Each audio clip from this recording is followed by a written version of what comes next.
Hi, I'm Jessica Steinberg. Welcome to the Times of Israel Daily Briefing. Your update on what's important in Israel, the Middle East, and the Jewish world. Hi there. Welcome to today's Times of Israel's Daily Briefing. It's Wednesday, November 3rd. I'm Jessica Steinberg. I'm joined today by diplomatic correspondent Lazar Berman and environmental reporter Sue Surkes, following their reporting at the climate conference in Glasgow. Lazar is just back to Jerusalem, and we're excited to hear your impressions, what you reported on. Why don't we start with just general, what was it like hanging out at this conference? I know it was cold. What can you tell us? Sure. So, as you said, I just landed back in Israel from my beloved Scotland. Landed at 3:45 a.m. and came down with something. It's probably from standing in lines, for an hour each day at 8 a.m. trying to get in. In that vein, I must say that the organization of the event was much less than we anticipated. There was a lot of build-up, world leaders and all sorts of celebrities and youth activists and all sorts of activists. But I think there was a consensus, at least among the Israeli journalists, that the organization was really left a lot to be desired. We remember the unfortunate incident or fiasco even with our energy minister, Karine El-Harar, who couldn't get in on Monday because she's in a wheelchair and they didn't have the proper accessibility requirements. That was crazy. So that was nuts to read about. It was unbelievable. Absolutely unbelievable at a conference like that. But I want to tell you, 15 hours ago, so at 8:45 last night, we all got an email from the conference apologizing for inconveniences with accessing the venue, both physically and virtually. So they didn't reference the energy minister's specific incident, but they're referencing other things. The website crashed. The food wasn't very good. There wasn't enough seats for people. Wow. They're really, and just getting in the morning was somewhat of a nightmare. So in that sense, it certainly left a lot to be desired, as I say. Makes you appreciate Israeli organization. Yes, you would think. I guess, they blame it on COVID and the UN really took the lead here in organizing it. So that's not especially encouraging for, speaking about goals as lofty as we're spoken at, or are being spoken at the conference. Now, there's another thing I also want to point out, which is hard to shake. In Israel and even around the world, there are a lot of shortages and fuel prices are up, which means food prices are up. And after the COVID economic decline, there's inflation and prices are getting much going up for your average Israeli. And you probably spoke about on Sunday this new tax going in for plastic Disposable dishware. Disposable is the word I'm looking for. I was going to say chad pami in Hebrew, but that won't help everybody. So Israelis are starting to feel, it's more of a pinch. And for 400 private jets to fly to a conference, important though it might be, and like past conferences, there's the VIP room, and there was the gala opening event hosted by Prince Charles, and Kate Middleton was there, and the British royal family, and world leaders and celebrities, and it certainly gives it's not a great look, I would say, especially world leaders, including us, were driving from Edinburgh to Glasgow. An hour and a half in a big convoy of more than 10 vehicles. It doesn't really line up. Was describing that. She was describing how long it was taking to get in because everyone was stuck in these traffic jams because of the convoys. Right. And you're thinking, obviously they're not going to get in the train, but still we are talking about a conference about climate change. Right. So between words and action, I think there was a large gap. I will say, though, walking around, you had some very, very interesting conversations. Different states, different countries had their own pavilions where they're talking about their own efforts. Israel was not there, but I spoke to the UAE one, the Egypt one, just for fun, the Swedes and various countries. So that was fascinating. And I also had a very interesting conversation with a group of young activists pushing nuclear energy as the solution. And we talked about whether that was an option for Israel and what that would mean for the necessity of opening up to inspectors, and which is something that Israel would not want to do. But I think nuclear is certainly an option that is not being talked about much at the conference, and I think it certainly has the potential to be a technology that's ready, that is actually safe, and could power major Western economies without contributing to greenhouse gases in the atmosphere. That's pretty fascinating. All right. Now, Lazar, of course, you are our diplomatic correspondent. So you were there in a sense for the other conversations that were taking place at the conference between Prime Minister Naftali Bennett and all these world leaders that were there. So what were your takeaways from what you were gathering post conversations, I guess, in press conferences that you were attending? Sure. So as you said, there was the climate track for Bennett, and then there was the diplomatic track. And I was really there to figure out what was going on the diplomatic track. An advisor that I spoke to last night said that the meetings were really went above and beyond their expectations. It was referred to by the official as speed dating or a diplomatic tsunami, of these half-hour meetings where they try to cram in what they'll usually do over a 2-day visit into a half-hour period. So I was actually in the room with the Bahraini Crown Prince / Prime Minister Al Khalifa for the beginning of that meeting with Prime Minister Bennett. Bennett actually came late, and I was just talking to the gentleman next to me. It turns out that was the Crown Prince. I realized that when Bennett came in and they shook hands. But Iran was certainly an issue that came up in almost every meeting, I was told. Okay. And the general atmosphere is that world leaders understand that they need to really recalibrate. They're just not succeeding in bringing Iran back to the table despite recent proclamations, and they have to kind of come up with a new approach, both carrots and sticks, to figure out what to do next. And I was told by Israeli officials that there's a real openness to listening to the Israeli perspective, certainly on COVID, but that opens up leaders to listening to Israel's perspective on Iran as well. So that was certainly central to the talks. And I also want to make one other point. I was told by Israeli leaders that the Palestinian issue did not come up. We would think that these European leaders would bring it up.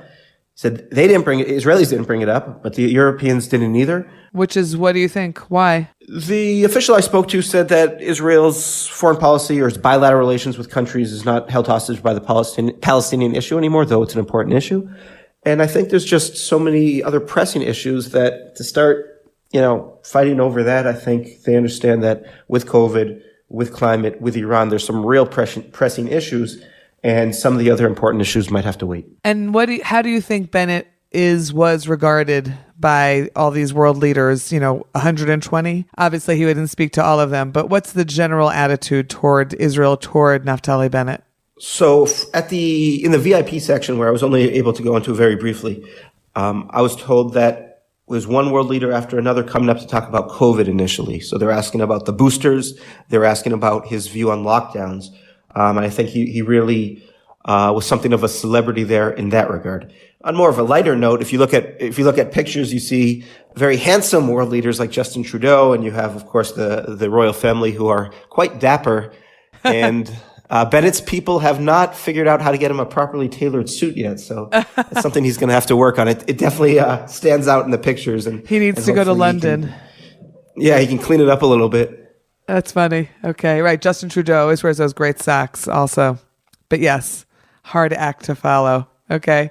And then you have this really lovely piece about Prime Minister Bennett meeting with Chief Rabbi Ephraim Mervis, who is, of course, essentially the chief rabbi in the UK and the British Commonwealth, and that they met the other night in an Edinburgh hotel. So was that expected? Was that planned? What did you find out about that conversation? Sure. So I personally only found out about it shortly before it started. So the whole Israeli delegation, Bennett, his advisors, and the journalists were in the Prime Minister's hotel in Edinburgh, a very nice small hotel. And we had a planned briefing with Bennett canceled. I don't think it was for this. I think there was something else which I haven't been able to figure out what he was doing instead. But then I found out that Rabbi Mervis, who's a very nice, soft-spoken man, was meeting with Bennett for the first time. Rabbi Mervis had been at the conference. He had spoken on a faith panel. He had visited the British Jewish community's booth. So he was involved in the panel. And I was told, and you can kind of see it on the faces of the people that were in the meeting, that this was an especially emotional meeting, that after all the formalities and all the, diplomatic protocol, this was really a time for them to talk about deep issues they care about Jewish unity, about Jews' role in helping save the world. and in relations between Israeli Jews, Israeli Jewish communities, and those in the rest of the world. So I think this was really a poignant way for Bennett to finish his trip, and I think it was an appropriate one as well. Well, we welcome you home, Lazar, and drink some tea. Take care of the cold. This Times of Israel podcast is brought to you by Koren Publishers Jerusalem. Whether you're looking to enrich your mind or your soul, Koren Publishers has it all. From Israeli history to the works of Rabbi Sachs, Rabbi Steinsaltz, and other contemporary thinkers, including the brand new Magaman edition Koren Tanakh, with translation by Rabbi Sachs, Rabbi Tzvi Hirsch Weinreb, Jessica Sachs, and many others. Times of Israel listeners can get 10% off your entire order. Just go to korenpub.com and use the code TOIPOD, that's KORENPUB.com, and enter the code TOIPOD for your 10% discount. So, Sue, you are still in Glasgow, which I keep on pronouncing in a very American way. And obviously, we just want to hear your impressions about what it's been like these last few days at the climate change conference. What kinds of topics and issues are being discussed from the Israeli perspective? Lay it out for us. Okay, well, I think that on the plus side, we've actually had good weather, which is not what you expect in Glasgow. We've actually had quite a lot of sunshine, not that we see it, because we're kind of cocooned all day in this immensely long, difficult to walk, kind of covered area. Is actually a mile from one side to the other. And of course, the media centre is at the other end. So one gets very fit. It is a nightmare to get in, as others will have said. You know, the queuing is dreadful. This morning I spent an hour trying to get my lateral flow test registered on the National Health Service site because it wouldn't go through. And that was before even getting into the complex. I think one of the interesting things for me in the queue has been talking with people who I'm queuing with. So, for example, I met a young man from Eswatini, which used to be called Swaziland. And he was telling me about the terrible droughts that they're facing and also about cyclones. There was a dreadful cyclone. There's an increase in cyclones. There was a dreadful one apparently in 2015, which did huge damage to infrastructure. On the other side of Africa, I also spoke to people from Gabon and from Ghana who told me about increasingly irregular rainfall, increasing flooding, which of course washes away the crops. And it's really those nations that are feeling the brunt of climate change most. There was a very moving speech by the Prime Minister of Barbados. You know, a lot of these islands are going to go underwater as the seas rise unless something is done. There was also an amazingly emotional, I think, speech by a young Kenyan climate activist who said, you know, she'd spent hours and hours trying to find the right words that would make people have the grace to listen to her. And I think that's what a lot of this conference is about. So, okay. And then from obviously covering it from the Israeli perspective, climate change in Israel, environment in Israel, what have you been learning? What have you been seeing? What do you think the approach is from the Israeli perspective? And is Israel there to listen and learn, to come up with plans, to work with other countries? I think one of the interesting things is now that the leaders have left, in many ways the real work begins. You know, the officials are involved in all the meetings to thrash out the agreements. We had earlier this week, actually, while the ministers were still here and the Prime Minister, we had the unveiling of the methane agreement, which actually Israel is a member of. It's actually, you know, it's been known for some time that it was going to be a member of it. The idea is to cut methane emissions by 30% by 2030. Which means dealing with waste, dealing with the gas and oil industries, dealing with livestock farming as well. And one of the very interesting things being here actually is hearing about the technology. So, for example, today there are lots of satellites flying around in the atmosphere that are able to monitor methane leaks. In other words, increasingly these gas companies not necessarily in Israel. I mean, I understand that some of the worst leakers are in the US, will be able to run, but they won't be able to hide. And that technology is improving all of the time. Another subject that I'm very interested in, and I think is crucial today it's the main subject as well, is finance, because without the money, we are not going to rein climate change back. You know, there's going to be a lot of lobbying to get the richer nations to put their hands in their pockets, to provide money for the poorer nations to be able to adapt and that's been lagging behind. There's supposed to be a commitment of $100 billion a year. And then there's all the financial mechanisms like carbon taxation, carbon trade, all that sort of stuff. So there'll be a lot of negotiation about that. I obviously will be hoping to learn something about the Israeli position on that, where we are as the conference goes on. You wrote about Israel joining the Middle East Climate Plan, which is a Cypriot program plan. Was that something that was expected? Was that something that came up as a result of the conference? It was actually, no, it was something that I actually knew about. I had actually written about it already and was preparing to file it. But it came up at a side event today. And it is something of great importance, I think, for us, because this is to do with the Middle East and the Eastern Mediterranean. It doesn't include North Africa, but it's an area of many, many countries, all of which to some degree or another are suffering from higher temperatures, higher sea level rises. We are a climate hotspot.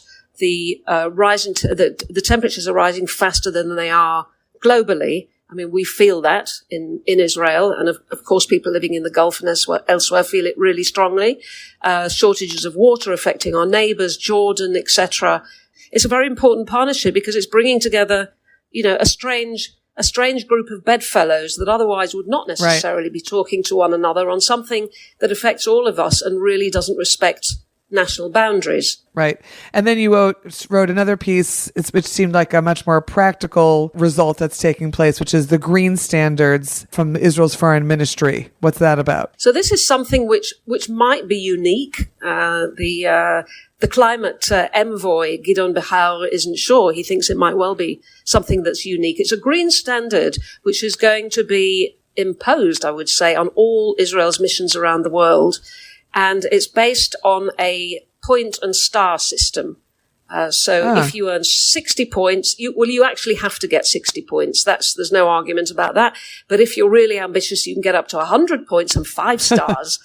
And there will be a prize, but it hasn't been decided yet. The idea is to get them all going.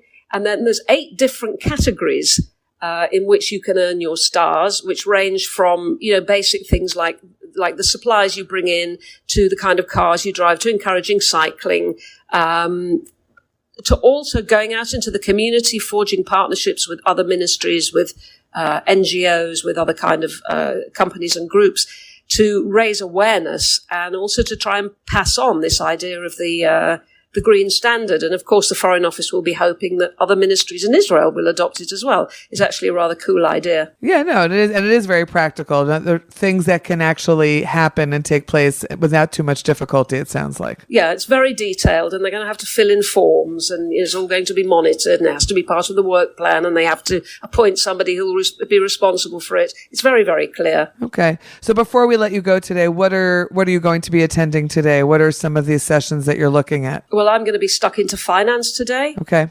Trying to work out, how this juggernaut is going to be moved forward.